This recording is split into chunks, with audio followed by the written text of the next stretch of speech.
Papaksain. It is all about our statement of faith, mga kapatid. So, bawat organisasyon, no, na nire-recite po ang mga core values, no, kahit sa mga kumpanya, no, meron po mga core values, may mga statement of mission, ganyan. So, katulad po din po sa iglesia, dito po sa Jesus First Christian Ministry, meron po tayo din mga core values and objective. Ito po yung ating pong pinangahawakan bilang isang iglesia. At ito po ay mahalaga para hindi magkawalaan. Amen? Hindi po, para meron po tayong direksyon sa ating pong pagtuturo at binabaybay, no, sa ating pong buhay bilang isang Kristiyano patungkol po sa ating pong pananampalataya. So, sabi ko nga, no, pagka pumunta kayo sa mga mall, lagi nilang inuulit yun. Minsan, minimemorize pa, di ba, sa mga nagtrabaho sa mga mall. So, meron po silang mga minimemorize at ito po ay kanila pong pinangahawakan bilang isang bilang isang miyembro ng isang organisasyon. So, in family, no, it's also an organization, organizations po, di ba? So, ang mga anak po natin, no, what the children value is the reflection of the behavior of the parent. Doon po yan. So, minsan, hindi umaakma ang mga pinaniniwalaan nila sa mga sinasabi nila. So, ibig sabihin, may mga bagay na pinapaniwalaan po sa isang pamilya na hindi po umaakma sa kanila pong pamumuhay. So, kaya nga sabi nga, what we actually do is what we really believe in life. Kaya kung ano po yung ginagawa natin ngayon is what we believe in life. Amen po? Yan. And sa Panginoon, ganoon din po. Kung ano po ang ginagawa mo ngayon, o ano ang ginagawa natin, yun po yung ating pananampalataya. What we are doing right now is what is the faith that we have. So sa mga values po ng organization ay nagtatakda kung ito po'y babagsak, no? Uunlad ang mga kumpanya. Katulad din po sa mga churches. Kaya po mahalaga po ito para meron pong pinangahawakan, pamantayan upang hindi po lumabis, kumulang man yung ating pagtuturo sa loob ng iglesia. Kaya nga po, may mga rights minsan na ang church ay dapat hindi ito ituro sapagkat hindi ito yung ating pinapaniwalaan, pinaninindigan bilang isang iglesia. Ayun po, yung nakasulat po doon, yung statement of faith natin. So, at hindi uunlad ng iglesia kung may kanya-kanya pong kayo, o paniniwala, o gawa. Kung ano na mangyayari, magdideclare na po tayo ng dependence, kanya-kanya na. Amen? Amen po? Amen. So we are free what we want to study. So we are even free of what we want to believe, but we are not free to teach here in JFCM yung gusto nating ituro. Yung gusto nating ituro lang. Kaya nga hindi ko ina-advise na tayo po'y kukuha sa mga ganon, sa mga ganyan. So ating pong pinapag-aralan kung ano po yung nakapanood po sa ating pong pinapaniwala ang statement of faith. Sapagkat ito po ay ito yung naggagabay yung core values and statement natin na siyang dapat na nagtatakda sa mga ginagawa natin at bilang panuntunan pamantayan. Amen? So, in 193 churches, ito po yung ating hawakan ng mga statement of faith. We have already 193 and counting churches of JFCM all around the world. So, sabi nga, kaya nga ito po yung sinasabi natin isang organisasyon din, ang iglesia natin na nakatatag sa mga tiyak at maliwanag ng paniniwala. Ang mga paniniwalang ito ang naggagabay sa mga mithin at mga gawa.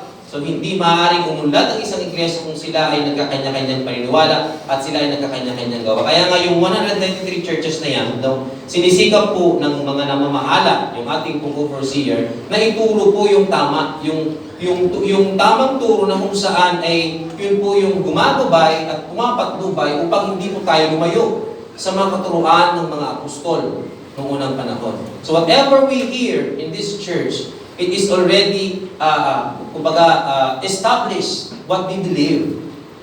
And this belief comes from what the apostles' doctrines na inaituro po ng mga early Christians. So praise God po at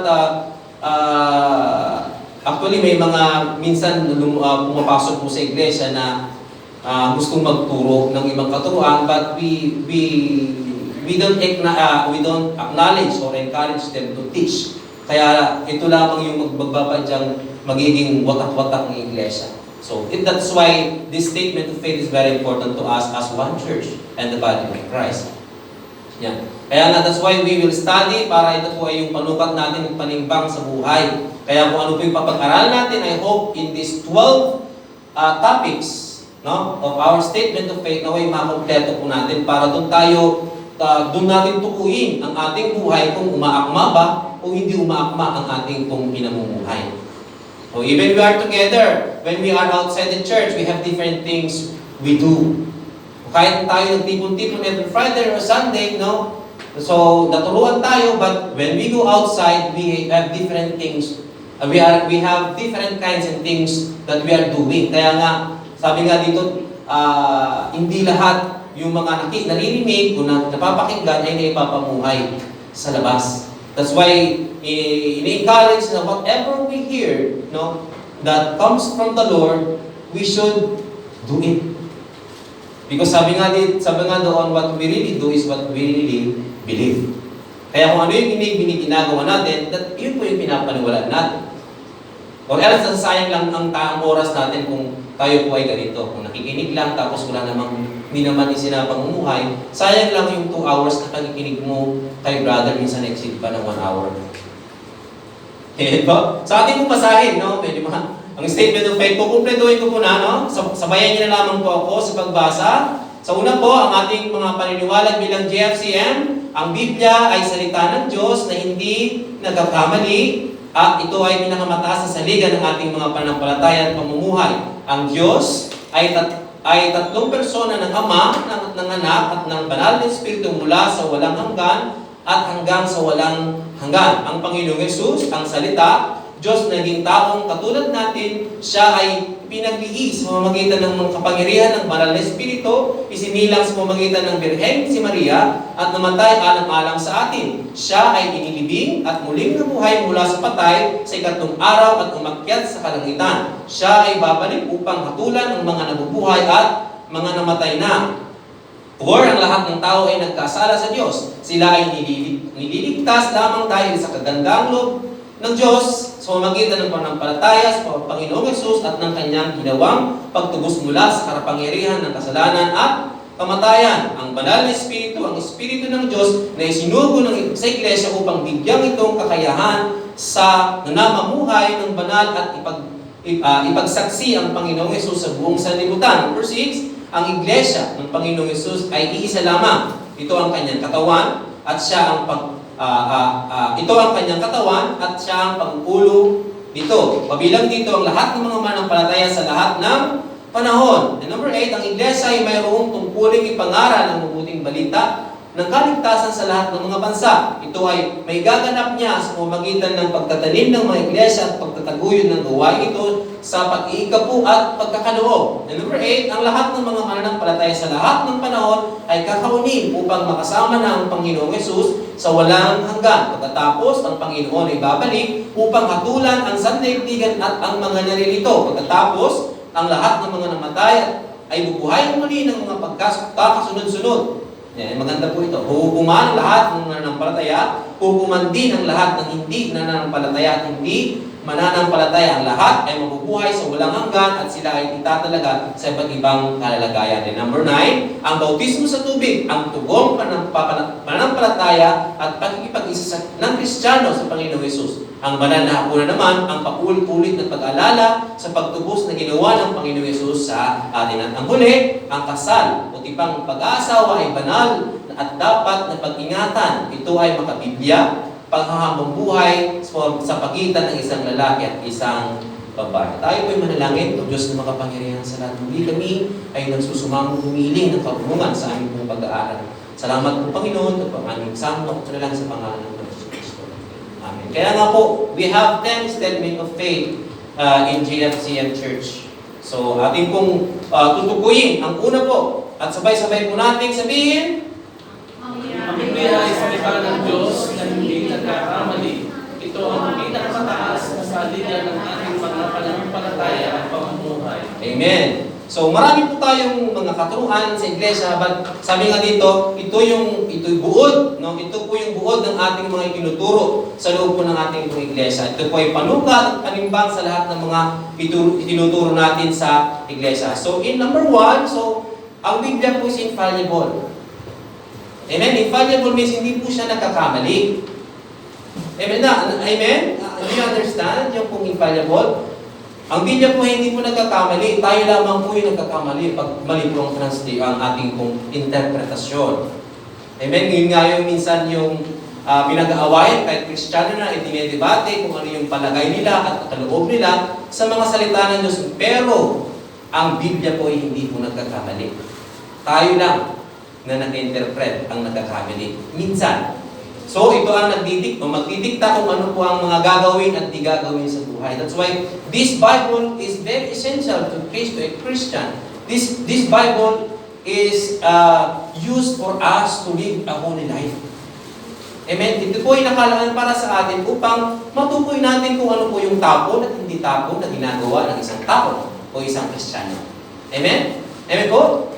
So, ang Biblia at ang Kristiyano, ang ating tutukuyin, so sabi po sa 2 Timothy chapter 2, 2 Timothy chapter 3, verse 16 to 17, sabi po dito, ang lahat ng kasulatan ay kinasihan ng Diyos at nagagamit sa pagtuturo ng katotohanan, sa pagtatama sa mga maling katuruan, pagtutuwid sa likong gawain at sa pagsasanay para sa matuwid na pamumuhay upang ang lingkod ng Diyos ay magiging karapat-dapat at handa sa lahat ng mabubuting gawain. So ito po yung sinabi po, nung tinukoy po ni Apostol Pablo na sulat niya para kay Timoteo. So ang sinasabi pong kasulatan is what we call the scriptures. No? At inutukoy po niya yung salita ng Diyos, ang Biblia na pinagtagni-tagning iba't ibang mga libro at mga akda. Ang Biblia po ay hindi po basta-basta na naiimbag o na-produce, no? So may ilang libo po yan na ginawa. I mean, marami po ding mga libro na pinagtagni-tagni o yung at mga akda upang mabuo po yung Biblia. From 3rd to 5th century, ito po'y binuo ng mga pinuno ng iglesia bilang isang Biblia. So it is sort of additional information, at trivia that in 3rd to 5th century, binuo po ang tinatawag nating Biblia ng iglesia. Na ito yung ating kong hinahawakan, ating hinahawakan ngayon. May Biblia po ba lahat? Amen. Taas po natin yung Biblia natin, kung meron po tayong Biblia. Wala pa? Amen po. So lahat dapat mayroon po tayong mga Biblia, mga kapatid. Amen po? Kasi tingnan niyo po, pagka hawak niyo lamang po yung mga telepono niyo na may apps, madali po kayong ma-em. Pag may notification yan, uunahin niyo yung nagka-highlight po ng message. Hindi po yung Biblia. So kailangan po natin po magdala po ng, ano po ito? Bible. Biblia. Amen? So, ang tinutukoy dito sa ating pong binasa, sa verse 16, ito yung kasulatan o yung tinatawag na Old Testament na naka-establish na yun yung ginagamit ng Panginoong Yesus at ang kanyang mga alagad. Kaya nga po nung nangalan po ang Panginoong Yesus, yun po yung sinasabi niyang kasulatan. So, na-establish na po yung Old Testament at that time. So, ano po ba yung sinasabing kinasiyahan ng Diyos? Ang kinasiyahan is what you call inspired o pinangasiwahan po ng Banal na Espiritu, yung pagpapahayag ng sumulat, yung paglalathala at sa ating paniwalang Kristiyano hanggang sa pagbuo ng Biblia. So ang Biblia natin ay pinangasiwaan po at iningatan po ng Banal na Espiritu. It is inspired. Hindi po yan labas-labas lamang tao ang gumawa, but it was inspired by the Holy Spirit. No, that's why we have this very precious Bible that we have, na laging accessible po sa atin.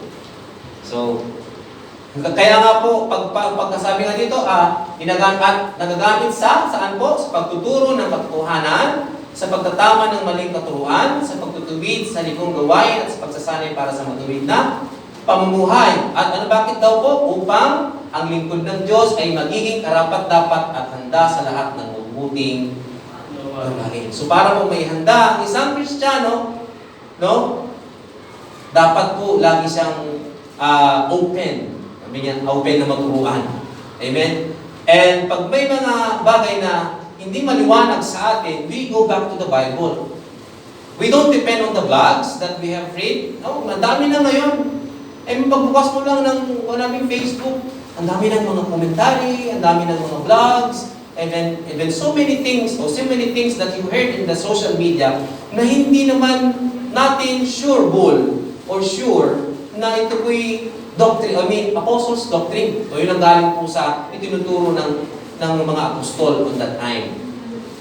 So that's why we study hard. We study the Bible during Bible study. Do we have this some exhortations? No, we have these services upang magkaroon tayo ng tamang unawa, yung pagtatama ng ating maling katuruan. So pag may mga bagay na hindi tama sa atin, itatama siya, no? Kaya nga marami po tayong natutunan po habang dumadaan po yung panahon, habang nakikinig po tayo ng salita ng Diyos, marami pong naitutuwid sa ating mga buhay.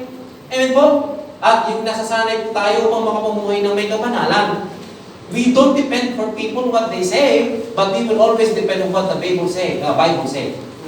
Amen? Amen po? So, sabi nga dito, we don't present of what our thoughts, but present this Bible.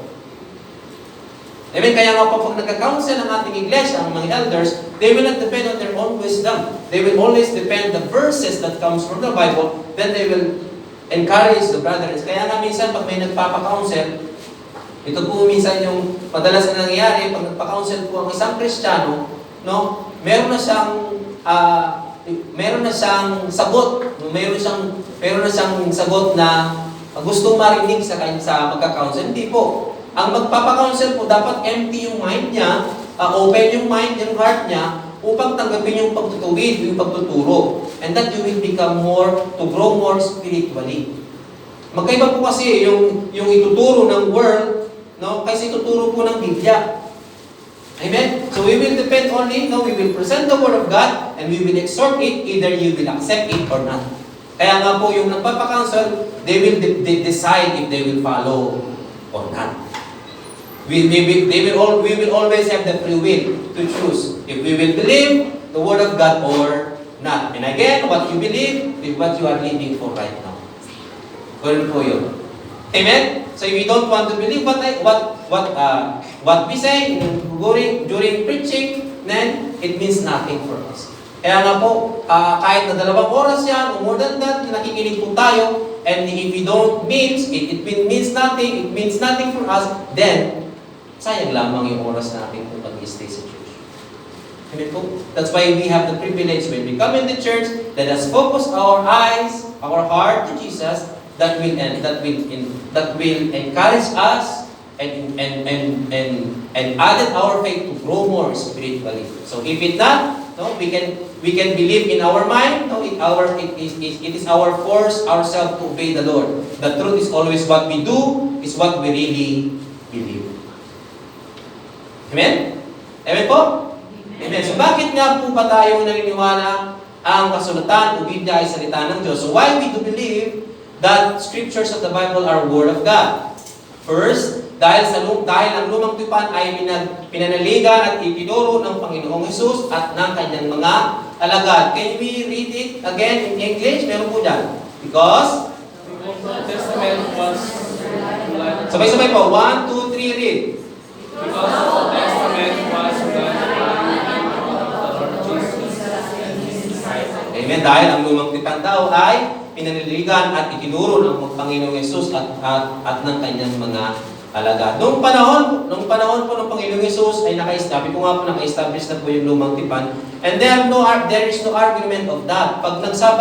Pagka po may nagtatanong ng mga alagad, nagtatanong sa Panginoong Hesus, He is always quoting verses from the Old Testament.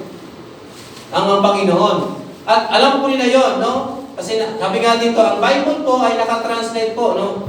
Dati po yung ating pong Biblia po ay nakatranslate po noon ng Greek translation. So yun po yung pinaka-English noon, yung lingua franca. Yun po yung ating pong original na translation po. So during the time of Alexander the Great, upon request, no, ni-request po ni yung emperor ng Egypt na si Ptolemy, no, ni-request niya sa mga Hudyo na Hudyo na Hebrew Aramaic, i-translate po siya sa Hebrew Aramaic into Greek. Kasi nga po sabi nga, the Bible was written in Hebrew classic language. So katulad din sa atin, no, same like Tagalog po, no? Ang Tagalog po hindi po yung ating pong national language. Ito po ay panlansangan, kumbaga panglansangan yung Tagalog, but it is Filipino. Ito po yung kaya nga sabi nga doon, i-translate po siya sa Greek, which is yung sinasabing lingua franca, no? Lingua franca ng mga panahon ngayon. So, but in legend, no, yung mga rabbi po, no, ito po yung isang information po sa atin. No? In legend, no, yung mga rabbi po, pumili po ng 72 person para i-translate po ang Septuagint. So, maraming salin ang Septuagint, hindi po pare-pareho. Malamang banyaga po sa inyo yung Septuagint. Sabihin nga po, Septuagint? Yan, Septuagint. Yan. Hindi po pare-pareho ang translation po ng Septuagint. Depende po kung sino po yung salin. So, may mga variations po. Pero yung mga variations niyan, ito po ay ginamit po ng Panginoon at mga apostol. No? Amen? At, pero yung hindi ginamit ay may mga hindi ginamit na translation, yung mga controversial, at hindi po yung mga malabo pong salin.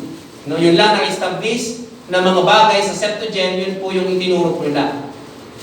So, sabi nga dito, yung ating sinasabing Septuagint is translation. Amen?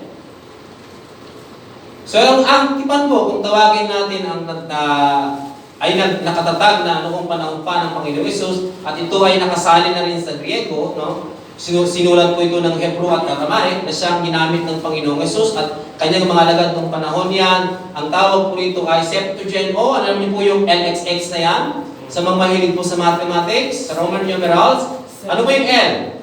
50. Ano po yung X? 10. Ano po yung X isa?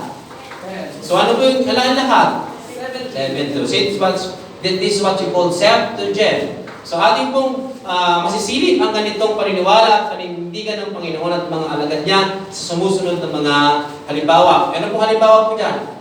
Hindi po nyo makikita, di ba? Parang may mukha sa yung mga sulat nila dito. May mga kudlit-kudlit. No? Wala po kayong makikita ano dyan. Caps lock na letter. Wala kang makikita ng tama. Yung mga period, yung semicolon o colon. No? Ang basa po yan from left to right. O parang ng ganito dito, di ba? So, maraming kudlit-kudlit sa taas, which is may mga ibig pong sabihin yan. Yan po yung kinatawag natin, ano? Septuagint. Okay, yun na tayong other additional information, ano? So, ang Panginoong Hesus at ang lumang tipan o kasulatan, sabi po sa Matthew 5:17-20, sabi niya, huwag niyo akalain na parito ako upang ipawalang bisa ang kasulatan at ang mga propeta, na parito ako hindi upang ipawalang bisa ang mga iyon, kundi upang tuparin. Tandaan ninyo, maglalaho ang lahat, maglalaho ang langit at ang lupa, ngunit ni isang tuldok o kudlit man ng kautusan ay di mawawala ng bisa hanggang hindi natutupad ang lahat. Kaya lahat po yung may ibig pong sabihin. Kapag may nawala pong isang kudit-kudit na yan, no, may namamalin na po yung kanyang ibig sabihin. Kaya sino mang magpapawalang bisa sa liitang bahagi nito at magtuturo ng ganon sa mga tao ay magiging pinakamababa sa kaharian ng langit. Ngunit ang sumusunod sa kautusan at nagtuturo sa mga tao na tuparin niyon ay magiging dakila sa kaharian ng langit.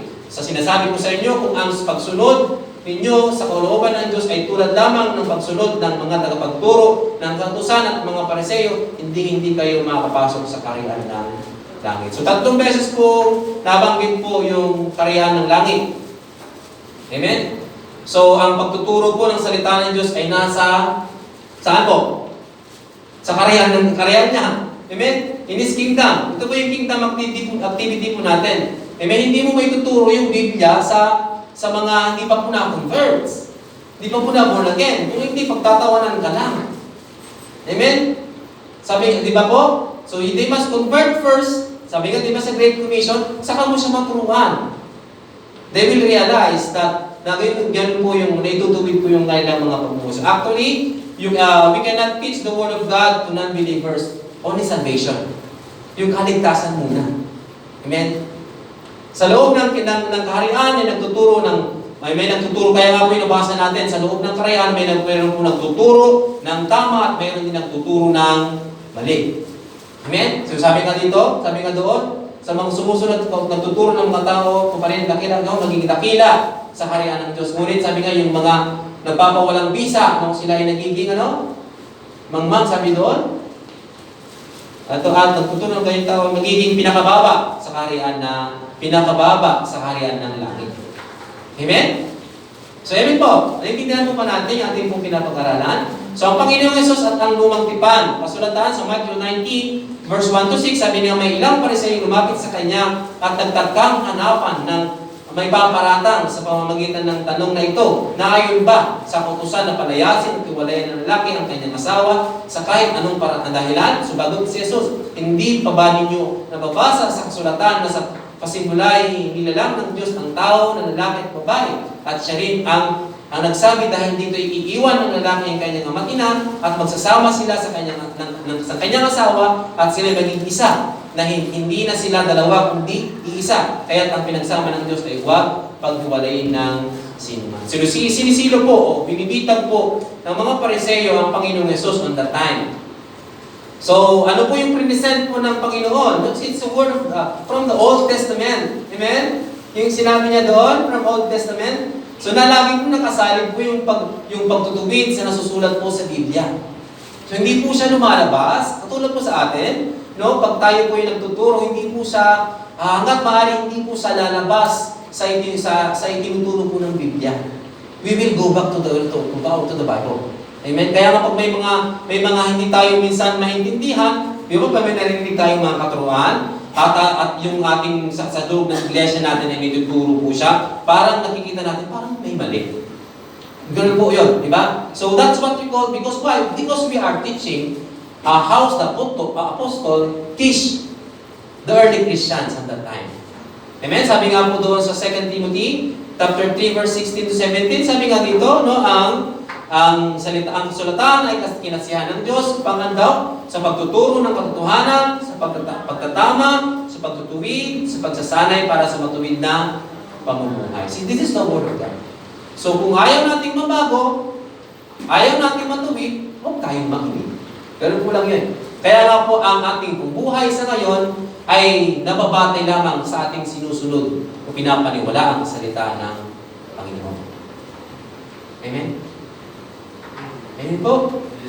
So, sabi nga dito sa 1 Peter chapter 1 verse 24, sabi nga dito, sapagkat muli kayong isinilang hindi sa pamamagitan ng kapanganakan may kamatayan, kundi sa bisa ng buhay at di nagbabagong salita ng Diyos ayon sa kasulatan. So nakikita niyo po yung kung sa pagkaiba yung pagbasa ng bisa ng buhay. Mag-iba na, di ba? So pag sinabing bisa ng buhay at di nagbabagong salita ng Diyos, ay iba po yung bisa ng buhay. Amen?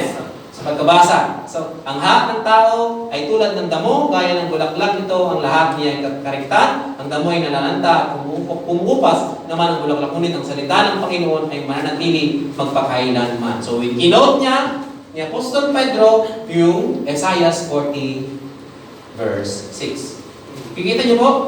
So simula mo noon, nung nagtuturo yung mga apostol, pag may nagtatanong sa Panginoon, he will always go back to the kasulatan, yung mga scriptures. So hindi po na itatapon yung Old Testament. Sinasabi nila, "Hoy, kayo nagtuturo lang ng New Testament." Hindi po. It is all based on the Bible, which means completely from the Old Testament and the New Testament.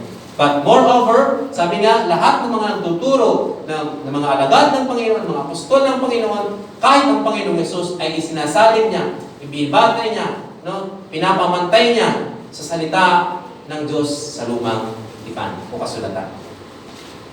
Are you agree with that, mga kapatid?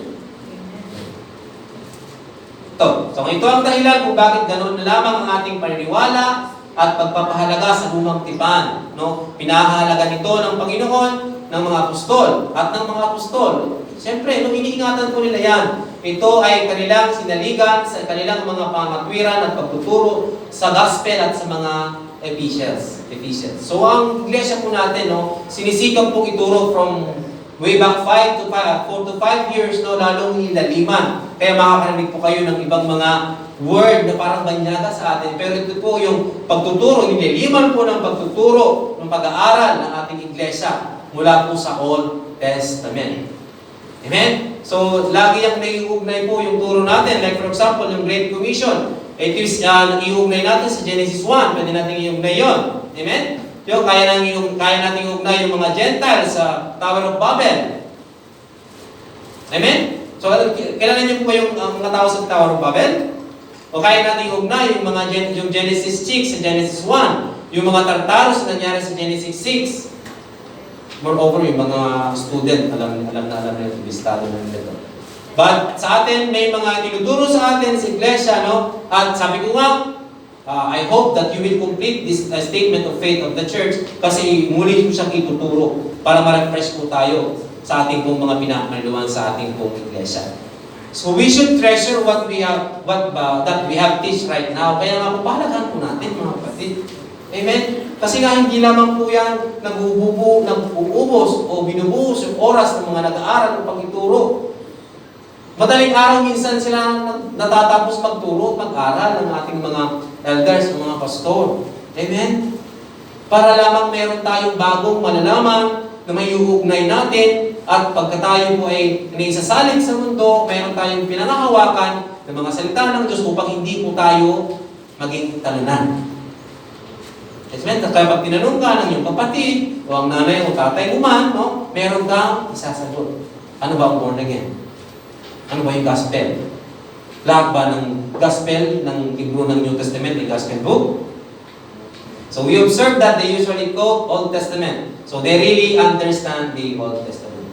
So umuulan po ang quotation po sa pagbabasahin niyo po yung New Testament, ang kinukuha nila sa mga salita ng Diyos sa Old Testament. So bakit po tayo, pangalawa po, bakit nga po ba tayo naniniwala ang kasulatan o Biblia ay salita ng Diyos? Sabay-sabay po, 1, 2, 3, read.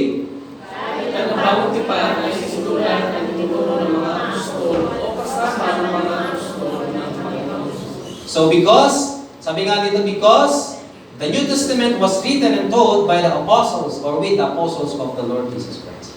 So, yun nga po. Kaya nga, higit po natin sa papaniwalaan po yung mga isinulat po ng mga apostol o yung mga kasama ng mga apostol na isulat po, nilimbag po sa Biblia sapagkat kitang-kita po nila, they are the witness, eyewitness. Yung nakita nilang Panginoon, nakasama nilang Panginoon, nakaranas sila ng miracles, healing, pagtataboy ng mga demonyo. They witness all that one. That's why they write. What they wrote in the Bible is true. Ewan ko lang bakit hindi ang mga tao minsan hindi sila naniniwala sila. Gawa na ng tao niya. So how we will depend na gawa lang ng tao niya. Do not underestimate the Bible, mga kapatid. Sabihin ko sa kanila, huwag mong underestimate yan. Mahirap po ginawa para sa atin. O, kaya sabi nga dito, yung mga apostol, sina Pablo, si Mateo, sina Juan, si Pedro, yung sila po yung mga sumulat ng New Testament. At yung mga kasama ng apostol, di ba? Kasama ni Mark, si Pedro, kasama ni Lucas, si Pablo, kasama ni si Judas, si Santiago, no? Yung kapatid po ni Jesus Christ.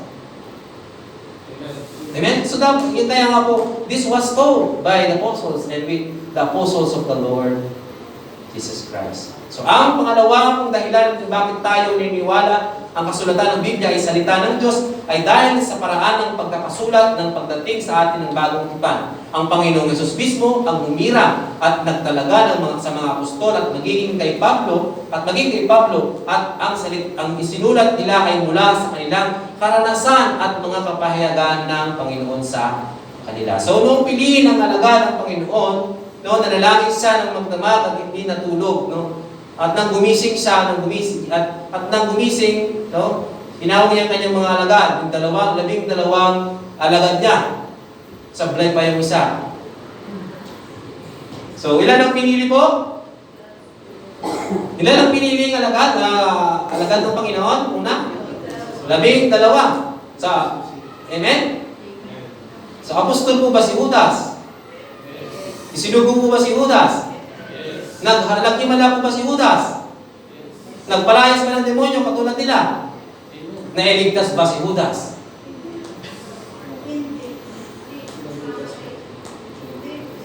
Naligtas siya, no? Dahil sa free will, no? He exercised the free will dahil lihis po. Ang tama pong sagot doon, nalihis sa landas si Judas dahil sa kanyang free will. So it's the function of our free will. If we will follow or not, God will not violate our free will. That's why sabi nga, ituro namin ng ilang beses ang mga salita ng Diyos sa inyo, no? It is on your free will. Either you will follow or not. Because we have that free will. Amen? Sabi nga dito sa John chapter 1, verse 14 to 18, ang salita ay naging tawat, nangirangan sa piling namin. Nakita namin ang kalulatiang tunay na kanya bilang kaisa-isang anak ng Ama. Siya ay puspos ng kagandaang loob at ng katotohanan. So ang kaibahan ng mga apostol at mga unang mga alagad. So kitang-kita. Sino po yung salita? Sino po yung salita? Parang mahina po. Parang nagdududa pa kayo. Sino po yung salita? Amen. They experienced Jesus in flesh, not the same like us by faith. That's why we are more blessed, because even though we don't see Jesus Christ, if we don't see by eyes and witness what the Lord Jesus did, but we believe by faith. Amen. But are we living by faith? Amen. Kaya nga po, no, sabi nga dito, nagpatotoo si Juan tungkol sa kanya, no, sinisigaw niya na siya ang tinutukoy ko unang kaaking sabihin.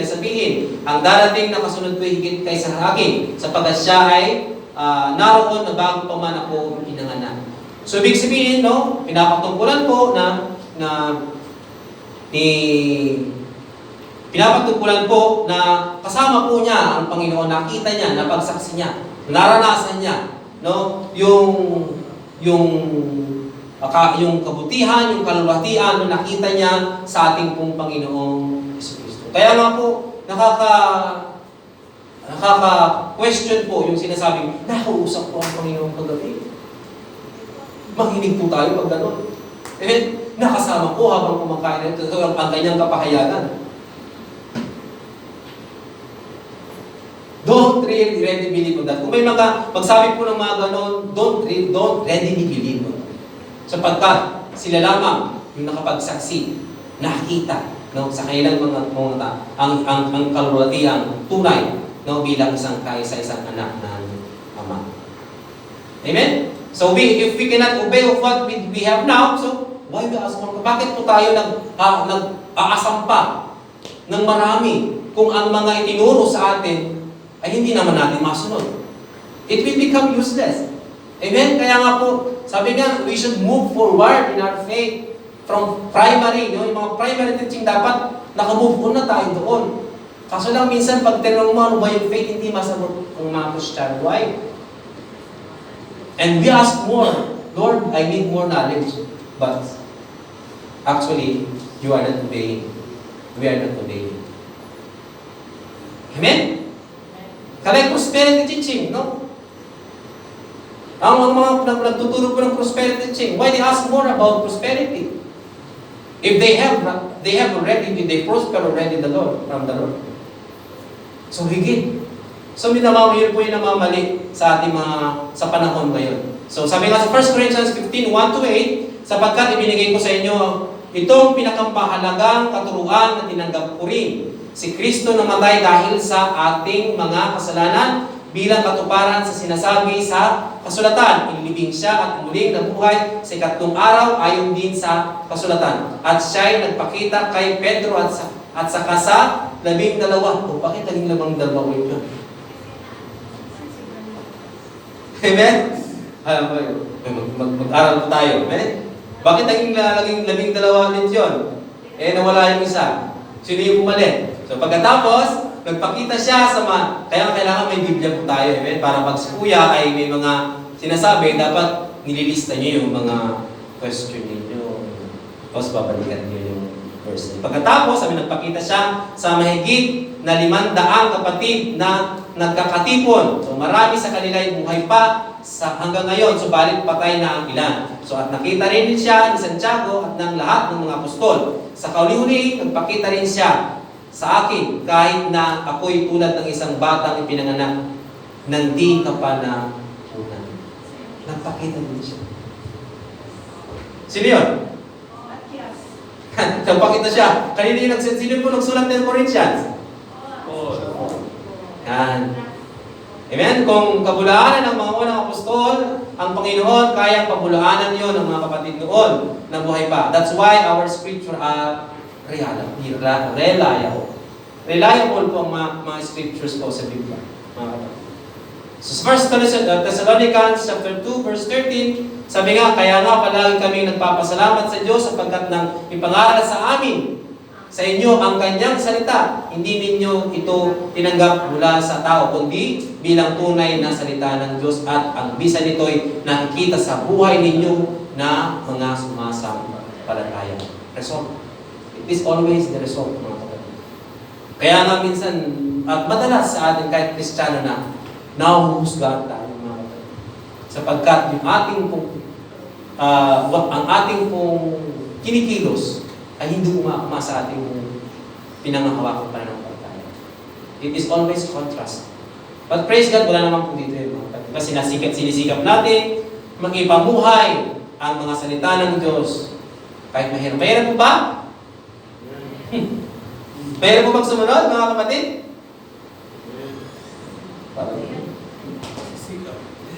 Mahirap po bang sumunod, mga kapatid? Ang paniwala ng unang iglesia sa mga sinulat ng mga apostol. Sa Colossus 4:16, sabi nga, kumusta ninyo ako sa mga kapatid sa Laodicea. Gayon din kay Nympha at sa iglesia nagtitipon sa kanyang bahay. No? Pagkabasa ninyo ng sulat na ito, ipabasa rin ninyo ito sa iglesia sa Laodicea. Basahin din ninyo ang sulat kung manggagaling doon at pagkasabi ninyo'y kay Archipo na ipagpatuloy ang gawaing tinanggap niya sa Panginoon. So ito po yung sulat po ni Apostol Pablo sa mga taga-Colosas. So it is only a letter, mga kapatid. No, at that time, it is only a letter. No? Kaya nga yung mga sulat ng mga apostol ay umiikot sa mga churches at yun ang una nilang Biblia maliban sa Old Testament na meron na sila. Nagsisirculate po yan. Kaya ba, puro sulat po ng Apostol Pablo, sulat, di ba? Yun po yung nag-i-circulate sa mga churches. Na, sabi nga dito na, pagka nabasa nyo to, ipabasa nyo rin ito sa mga taga-saan daw, sa Laodicea. So, basahin din ninyo ang sulat kong na manggagaling doon. So, ano ba yun? Yung sulat niya. Amen, mga kapatid? Naiintindihan po ba natin? So wala po yan. In this time, wala po pa yung New Testament, ha? Amen? So sabi nga dito sa 2 Peter chapter 3, verse 15 to 16, isipin ninyo kaya nagtitimpi ang Panginoon ay upang bigyan kayo ng pagkakataong maligtas. Yan ang isinulat sa inyo ng kapatid nitong nating si Pablo. Taglay ng karunungang kaloob sa kanya ng Diyos. So binabatay niya sa sinabi ng Apostol Pablo ni Pedro na sumulat nito. Sa lahat ng sulat niya tungkol sa paksang ito, ganito ang lagi niyang paalala. Kaya lang, ang ilang bahagi sa kanyang mga sulat ay mahirap unawain. Katulad po ng Romans 9, 10, 11, 12. Pag babasahin mo, hindi mo siya mawari yung kanyang ibig sabihin. Malalim po kasi si Apostol Pablo magturo ng kanyang mga sulat. Kaya kailangan mo siyang pag-aralan. Kaya nga minsan, pag may mga sulat siya, sinisikap natin pumunta sa panahong iyon. Kaya may mga history. That's why we are contextualizing our teaching. Na hindi lamang yung kung ano yung nakita mong verse, i-exhort mo na, no. They're always the reasons why like this, why like that, ano yung culture, ano yung nangyari, ano ba yung panahon na yan, ano ba yung mga pangailangan that time. So, doon po napapaloob yun. Para matuntun po yung gustong pahayag ng sumulat, ng mga aklat po ng Biblia. So, Kaya nga po natutuntun natin po yung mga ibig sabihin po ng Biblia. So it's important what we think about the Bible. So the important, sabi niya, is what the author was thinking noong sinulat po noon. So kailangan po natin matuntun yung sinasabi na gustong ipahayag ng sumulat po ng aklat na iyon. Kaya nga po kahit nabasahin mo yung Bible, it doesn't mean that if you read the whole Bible, you already know the Word of God. It's not. Amen? Kahit na ilang beses mo siyang basahin from front to back, from Genesis to Revelation, but if you don't have the proper understanding then, and with the inspired of the Holy Spirit, then you will not understand the Bible. Amen po? So ito po yung sabi nga dito sa 1 Timothy chapter 5 verse 18, ang patutuo ng mga alagad sa isa't isa. Sabi nga, ang mga pinunong mahusay, mamahala ay karapat-dapat tumanggap sa paggalang at kabayaran, lalo ng mga masigasig sa pag-aaral at pagtuturo ng salita ng Diyos. Sapagkat sinasabi ng kasulatan, huwag mong bubusalan ang bibig at paka ng baka habang ito'y gumigil. So ito po isinulat po sa mga apostol, yung mga nag-church build. So makikita po natin yung chronological order po ng New Testament. Tingnan po natin kung silipin po natin yung chronological order kung paano po nailimbag yung ating pong Biblia. Titignan po natin, no? As you can see, no, from 2 Peter, yung sulat po ni Pedro, from last part, mag-count po kayo pataas ng 5, yung 2 Peter. So it was written in 60 AD, 68 AD, or C, or yung common era. Mahalaga po ito para mayroon po kayong idea po, no, kung paano po naitatagpo ang Biblia, ang New Testament. Tingnan niyo po, no? So tingnan niyo po yung works ng mga apostol at ni Pablo. Nauna po siya. Yung mga sulat po ng mga apostol bago po dumating po yung gospel. Nakikita po niyo yung gospel nasa ilalim po. Nakikita niyo po? Hindi niyo po nakikita? Pwede po yung picture. Kaya, makikita niyo po yun, no? From top, no? Makita mo si James, yun po yung mga apostol, at si Pablo, yung sinulat niya. Mga sinulat niya.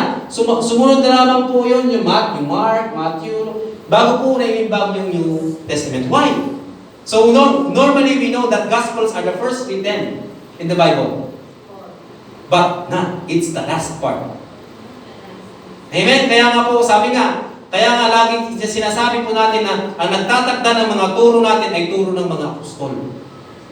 Amen? This gospel will not be written, no, if they don't have the knowledge or the teaching from the apostles, from Paul, from the apostles. Amen po? So I hope na meron po kayong nakuha po dito. So ang mga nagtatakda ng mga turo natin ay turo ng mga apostol. So gospel wrote after the apostles explains. No? It explains all what they received from the Lord. Kaya nga po yung gospel, no? Kaya nga nasulat nila yung gospel, alam na nila yung kanilang tinutuntun dahil sa mga turo po ng mga apostol. So you cannot interpret the gospel in the position of the apostles writing. We just make contrast. Kung hindi tayo niniwala, we will always be contrast with what the Lord is teaching us. As I have said, tingnan niyo po yung from 50 AD until 90 to 95 AD or Common Era. This is what the time when the New Testament was written. Pwede niyo pong picturean at pwede niyo pong basahin. Amen? Clear po? So pangunin po. So bakit nga po ba tayo naniniwala ang kasulatan o Biblia ay salita ng Diyos? Dahil ang banal na Espiritu ang nagkasi at naggabay sa pagsulat at pagtatalaga sa kasulatan o Biblia. Nagkasi, nangasiwa.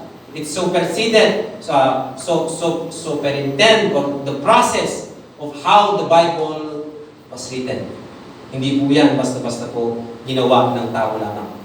Amen? Iningatan po upang mailimbag po ang ating po Biblia. So, sabi nga dito, because the Holy Spirit is the inspired and guided the writing and the dedication of the Scriptures or the Bible. Ang mga Kristiyano ay iniwala na ang kasulatan o Biblia ay pinangasiwaan at iningatan ng Diyos pamagitan ng banal na Espiritu. Siya ang naggabay sa mga sumulat nito at nag-ingat sa mga isinulat hanggang sa mabuo ang kasulatan na Bibliang tinatawag natin ngayon. So bakit tayo naniniwala ng ganito? So ang pag-aangkin ng mga sumulat, sabi nga sa 2 Timothy chapter 3 verse 16 to 17, sabi nga dito, natapos na natin yan, siya po ay nagtuturo, no? Nagtutuwid, no? Nagtatama ng maling mga katulad, nagsasanay sa matuwid na pamumuhay. Sabi din po ni John chapter 14 verse 25 to 26, sinabi ko sa inyo, no? Sa inyo ang mga bagay na ito habang kasama pa ninyo ako, ngunit ang tagapagtanggol, ang Espiritu Santo na isinugo ng Ama sa pangalan ko, ang siyang magtuturo sa inyo sa lahat ng bagay at magpapaalala ng lahat ng sinabi ko sa inyo. So kung bumalik po ang Panginoon ng ilang araw, 40 days para turuan po.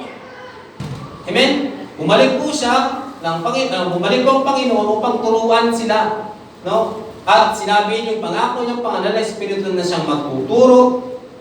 Yun nga yung nakarating po sa atin, magtuturo sa atin ng mga salita ng Panginoon.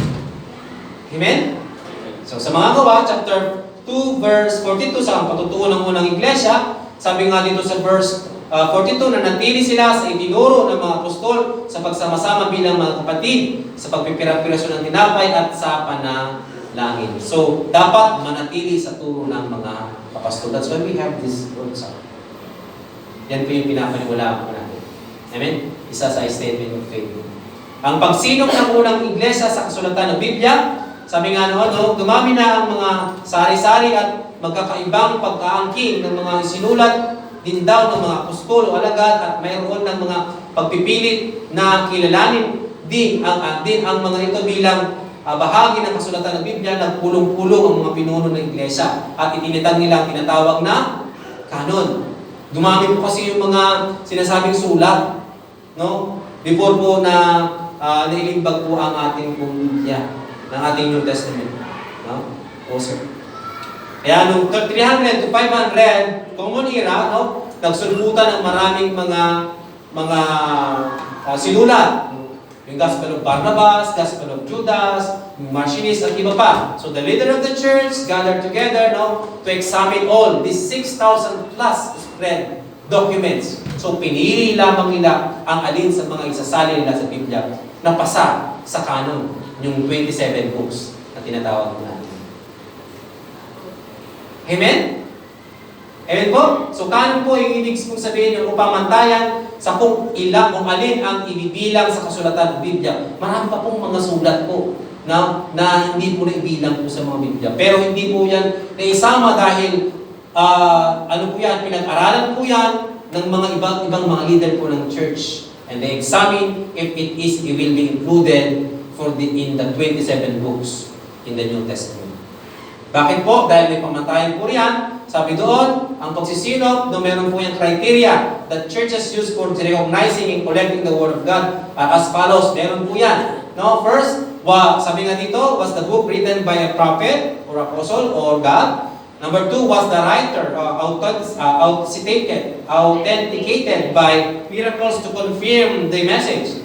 And does the Bible tell the truth about God with no falsehood or contradiction? Does the book evidence the divine capacity to change lives? Was the book accepted as God's word by the people to whom it was first delivered? Kaya nga po ito po yung kanila pong pamantayan upang ma-include po ba yung mga sulat na yun sa bagong tipan. So sabi nga dito sa number 5, pag may bagong doktrina, tinatanong, itinuturo ba sa ng mga apostol yan? Kung hindi, huwag nang ituro. Ito po yung tinatawag po nating orthodoxy. Amen? So dumaan po yan ang proseso, mga kapatid, yung ating pong New Testament. So sa mga ganitong pagsusulit, sabi niya ay tinatag ang 20 at 7 sa mga isinulat bilang bahagi ng kanon at kahanay at kapantay ng lumang tipan na naunang tinanggap. Sa gayon paraan din ay tinalaga ang mga isinulat na hindi umabot sa pamantayang tinatag na mga hindi bahagi ng kasulatan o Biblia. Meron po yan.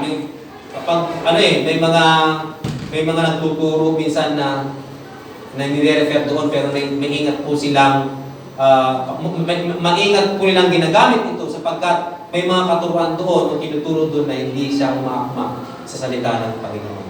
Amen? So, narito po yung list po ng mga books from Old Testament to New Testament. So, ilan po ba ang total books ng Bible from Old to New? 66. Ilan po ang Old? Ilan po ang New? 27. So, 66 books written about 1,500 years about for 40 authors at iisa lang ang sinasabi nila. Amen? Kaya hindi po madali po ang paglimpad ng Biblia. So, ating pinaniwalaan na lahat ng prosesong ito sa kasaysayan ng Banal na Espiritu ang nagagabay at nag-iingat sa kasulatan hanggang sa parating sa atin ang Biblia na ating ginagamit sa kasalukuyan. Kasama sa paggabay at pag-iingat na ito ang ginawa ng unang iglesia sa pagpili at pagsilop sa kung alin ang ibibilang sa kasulatan. Meron po ba tayong natutunan, mga kapatid? Sabi nga dito, sabay-sabay po tayo. So, bakit nga po ba tayo naniniwala ang kasulatan o Biblia ay salita ng Diyos? Sabay-sabay.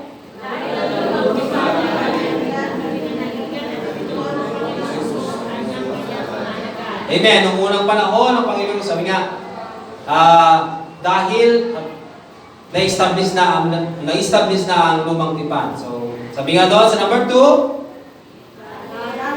dahil ang bagong tipan ay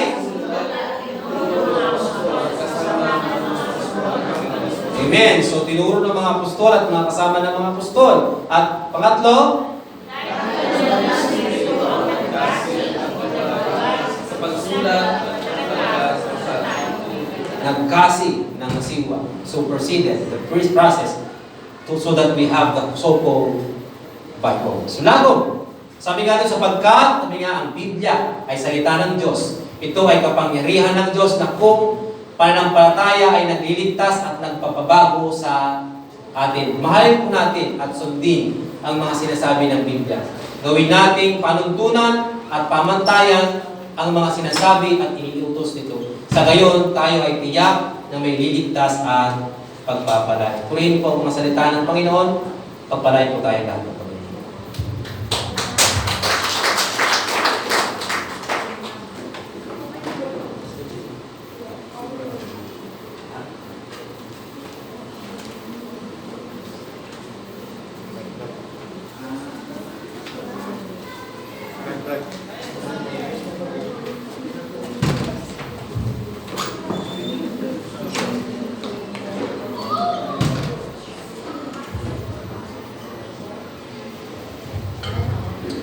Purihin po ang ating Panginoon.